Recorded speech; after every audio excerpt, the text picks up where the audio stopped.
Okay, so let's unpack this.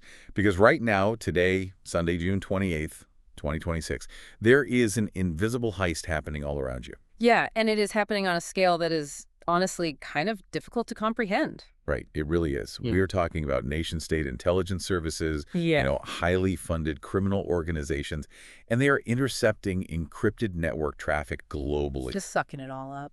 Exactly. They aren't reading it, though. They are taking exabytes of this scrambled data, storing it on massive hard drive arrays, and basically just waiting for the technology that can unlock it. Which brings us to the core of our deep dive today. Yes, our main source for this is called the Quantum Briefing, Defeating Harvest-Now-Decrypt-Later Threats. And this briefing, it fundamentally shatters the illusion that heavily encrypted data is inherently safe data. It really does, because we are looking at a threat model where the attack is entirely passive. Meaning you wouldn't even know it's happening. Exactly. When you send sensitive data over an internet-connected RSA or, say, an elliptic curve channel, whether that is a standard TLS session, a backend API call, or an authentication exchange, the adversary simply taps the line. Right. They capture the ciphertext, and the victims have absolutely no way of knowing their data has been harvested. There are no alarms triggered, right? No breach notifications to issue. It's just quietly siphoned off and warehoused. The way I am picturing this, it's like, okay, imagine thieves backing up a fleet of trucks and stealing thousands of locked digital safes. That's a great analogy. Right, because they know they don't have the combination to open them today. Their current tools are completely useless. But they are banking on the invention of like a digital blowtorch a few years down the line that will just slice right through that steel. And if we connect this to the bigger picture, the reason those adversaries are willing to invest massive infrastructure into storing those locked safes is that the blowtorch is no longer theoretical. It is actively being built. Exactly. The harvest is already underway, which means the deadline to worry about isn't some distant future date when a quantum computer is fully operational. The deadline is right now, like 2024 to 2026. Because capturing your data today does not require breaking your encryption today. Precisely. So if this blowtorch is actively being built, we really need to understand exactly how it works. I mean, for decades, our security architecture, specifically RSA 2048, has relied on the asymmetry of prime factorization. Right. Multiplying two massive prime numbers is easy, but factoring them back out is incredibly hard. Exactly. We know that classical computers would basically take longer than the age of the universe to brute force a sufficiently large RSA key. But then you have Peter Shor's algorithm. Yeah, from 1994. Right, 1994. And that proves that a quantum computer can just bypass brute force entirely. It's not just about raw processor speed, It's about exploiting the underlying mathematics. Yeah, so the fundamental vulnerability here lies in the period finding problem. Shor's algorithm reduces the problem of factoring large numbers into a problem of finding the period of a modular exponential function.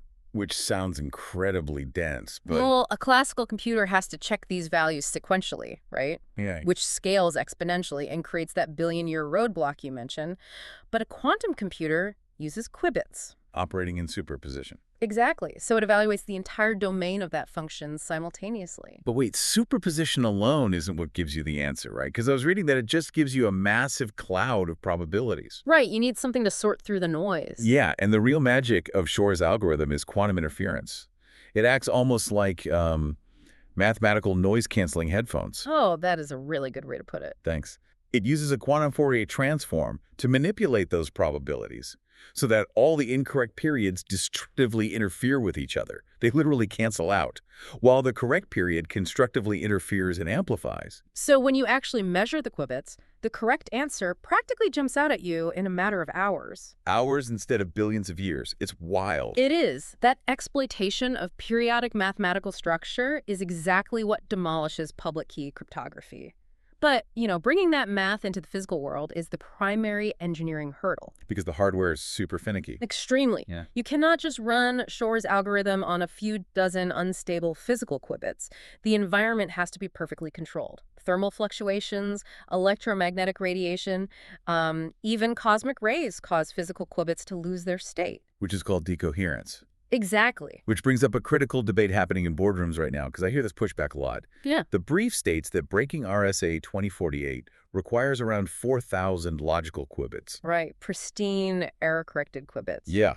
But if you look at the quantum landscape today, The best machines only have hundreds, maybe a few thousand, noisy physical qubits. And to create one pristine logical qubit, you need an overhead of roughly 1,000 physical qubits. The error correction ratio, yes. So if we need millions of physical qubits, and we only have thousands, doesn't the math suggest we have a massive buffer of time before this threat is actually real? See, mistaking a hardware engineering hurdle for a permanent shield is a very dangerous game. Why is that? Because the timeline for cryptographically relevant quantum computers, what we call CRQCs, is compressing much faster than enterprise planning cycles typically account for. The theoretical requirements are dropping as researchers optimize the algorithms. Oh, right, like the Craig Gidney paper. Yes.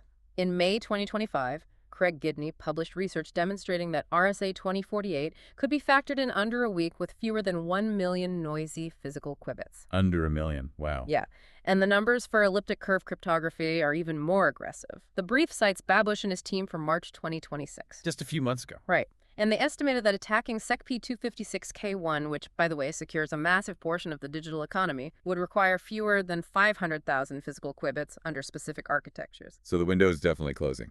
It is closing for public key cryptography, but I think it is worth explicitly carving out what remains secure here. Good idea. We don't want to cause a total panic. Right. So the architecture of the internet relies on asymmetric public key cryptography to establish secure connections.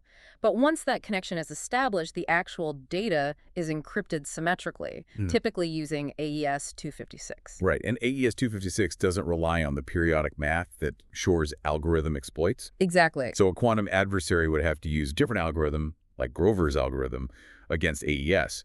But Grover's doesn't completely shatter the math, right? It just effectively halves the key space. Correct. So an AES 256 key operates roughly like a 128-bit key against a quantum computer. And NIST maintains that 128 bits of security is still mathematically adequate to resist quantum brute force, right? They do. But here's the problem. It is how you securely share that AES key in the first place. Oh, the initial handshake. Exactly. If the initial TLS handshake, the public key exchange, is recorded, the adversary can eventually use Shor's algorithm to break the asymmetric wrapper, pull out the symmetric AES key, and then just trivially decrypt the entire session. Wow. So the robustness of AES doesn't even matter if the key delivery mechanism is compromised. Not at all. So what does this all mean for you, the listener? Because this timeline completely flips the script on how you handle encrypted data today. If the hardware is still, say, 4 to 8 years out, your instinct is probably to push this down the roadmap. Which is what a lot of companies are doing. Right. But that ignores the expiration date of the secrets themselves. Because it's not just about when the quantum computer is built, it's about whether the data you sent yesterday still needs to be a secret when that computer goes online. Yes. The threat window is a strict mathematical equation. It's the time it takes for a quantum computer to come online versus the time your data needs to remain strictly confidential. Let's talk about some real-world examples of that, like financial institutions. Oh, absolutely. If you look at FINRA Rule 17A4, broker-dealers are legally mandated to retain transaction records in a non-rewritable format for 10 years. 10 years. Yeah. So if an adversary intercepts an RSA encrypted financial transmission today in 2026 and a quantum computer reaches maturity in 2033, that data is still legally and competitively sensitive. Exactly. It falls perfectly within the Harvest-Now-Decrypt-Later threat window. And the implications for healthcare data are even more severe. I mean, medical records carry lifetime confidentiality obligations. Yes. Imagine a state-sponsored adversary intercepting genomic sequences, psychiatric evaluations, or HIV statuses today. Exposing that data in 2033 doesn't just result in some regulatory fine. It permanently alters lives forever. Because you cannot issue a software patch for compromised genetics. Exactly. And the permanence of that compromise is exactly why the defense and intelligence sectors are moving so aggressively. The NSA has already mandated a migration to post-quantum cryptography by 2030 for all national security systems. But this extends far beyond government, right? Oh, for sure.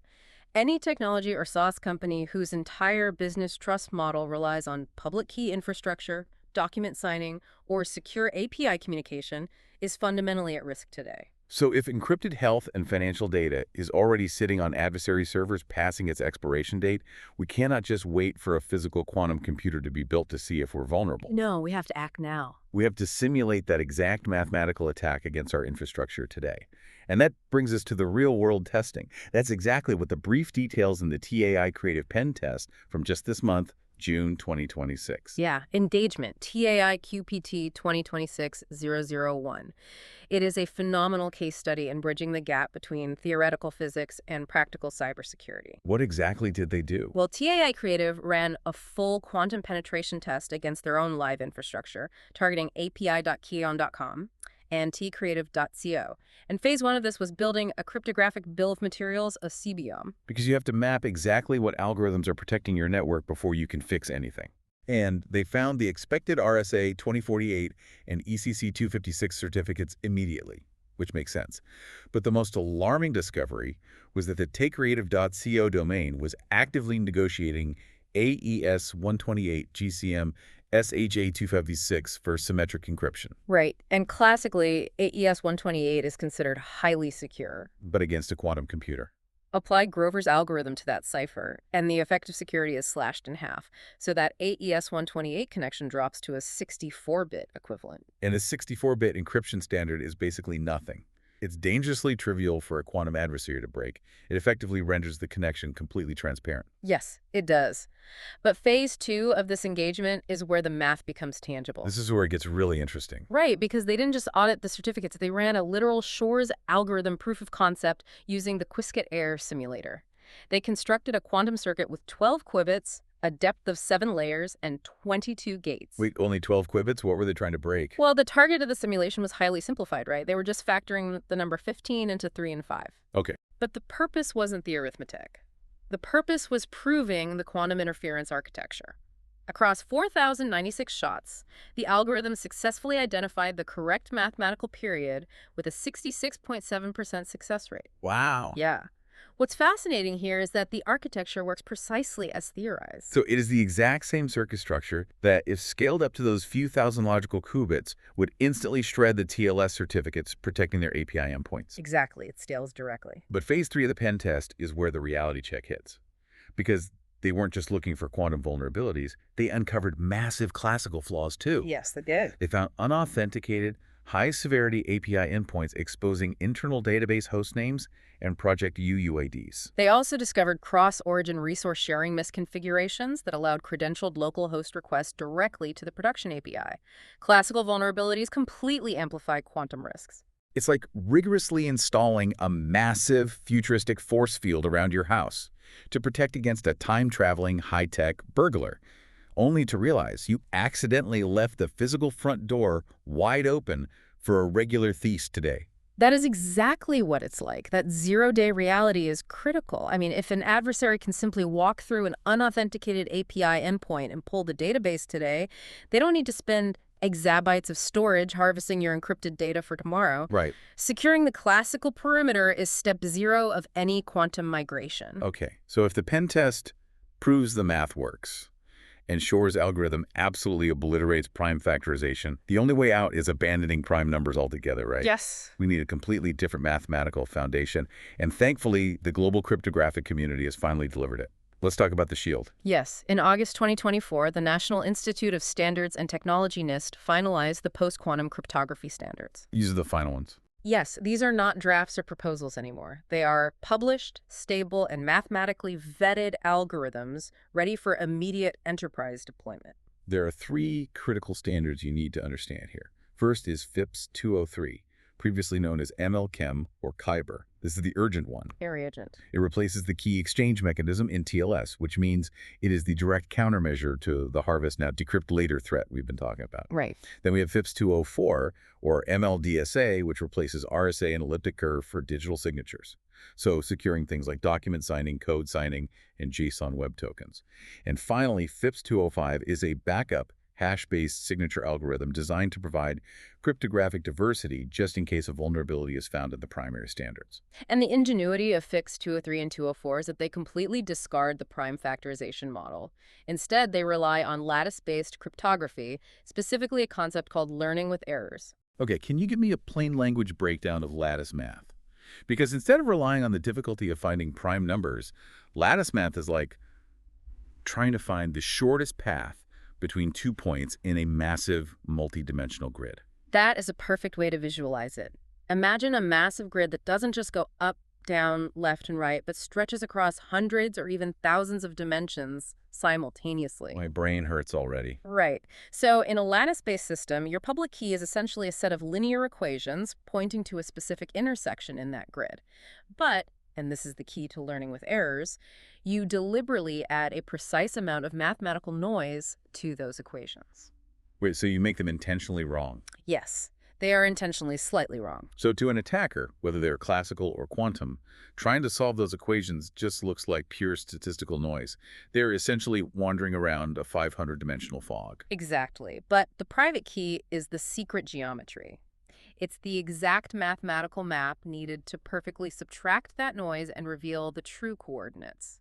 And the reason Shor's algorithm fails entirely against this multidimensional fog is because Shor's requires periodicity, right? Yes, it needs a repeating, predictable mathematical pattern to apply that quantum interference we discussed earlier. But the added noise in lattice cryptography destroys any periodic structure. Exactly.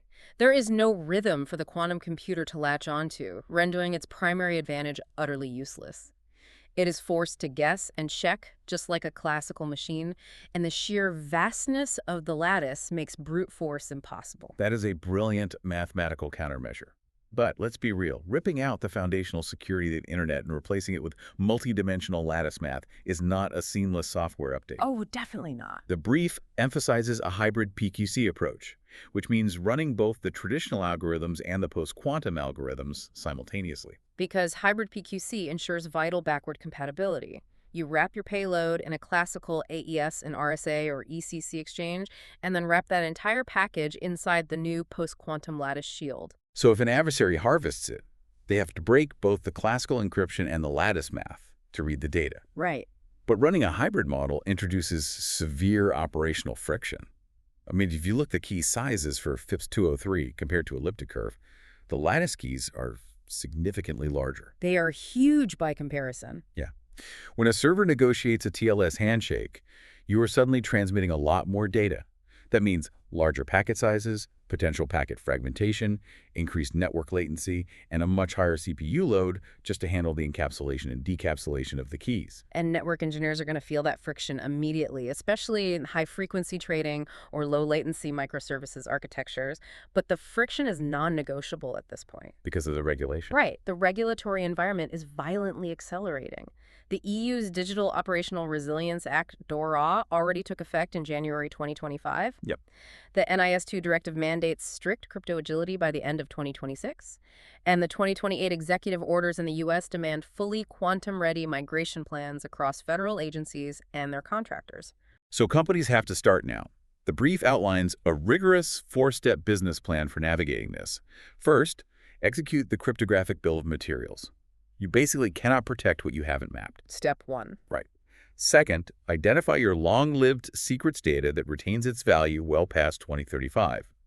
Third, stand up a PQC pilot on a single high-exposure system, implementing that hybrid FIPS 203 deployment to monitor the actual CPU and latency impacts. And fourth, engage your technology vendors right now to demand quantum-safe roadmaps. And the urgency of that fourth step cannot be overstated, right? A mid-size enterprise migration to post-quantum cryptography takes 3 to 5 years under optimal, fully resourced conditions. It's a massive undertaking. But let me play devil's advocate here for a second. Okay, go for it. If the regulatory hammer really drops in 2028 and a migration takes 5 years, why not just wait until 2028?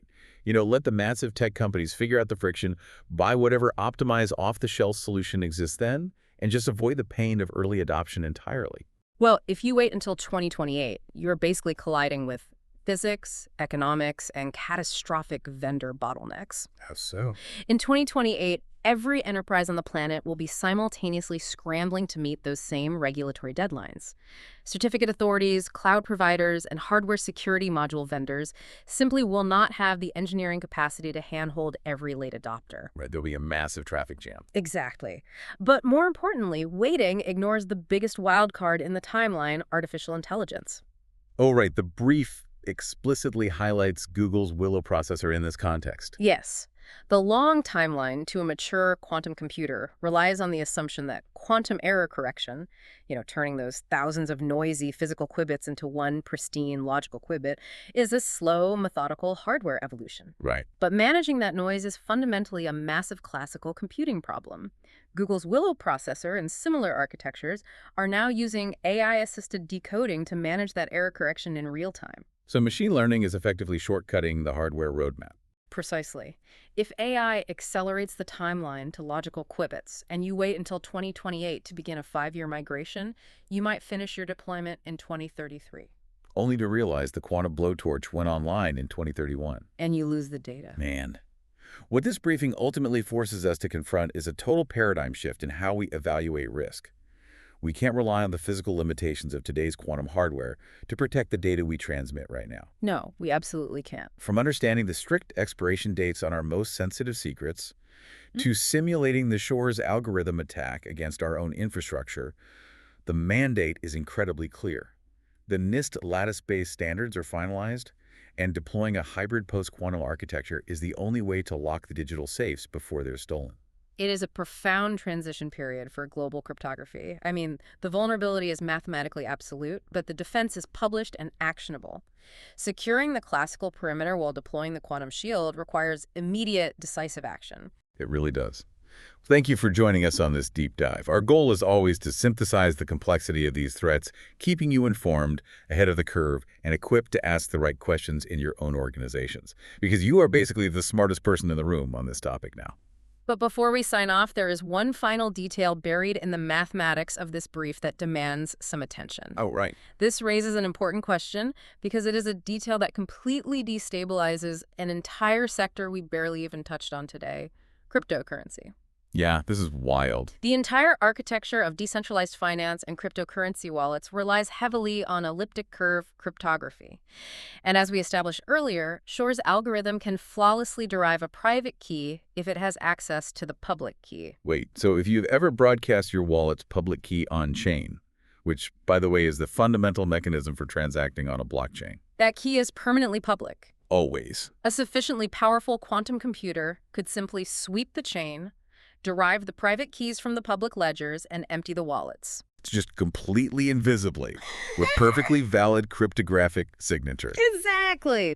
Well, that is a sobering thought to keep you up at night until our next deep dive. The heist isn't coming. It's already here. Catch you next time.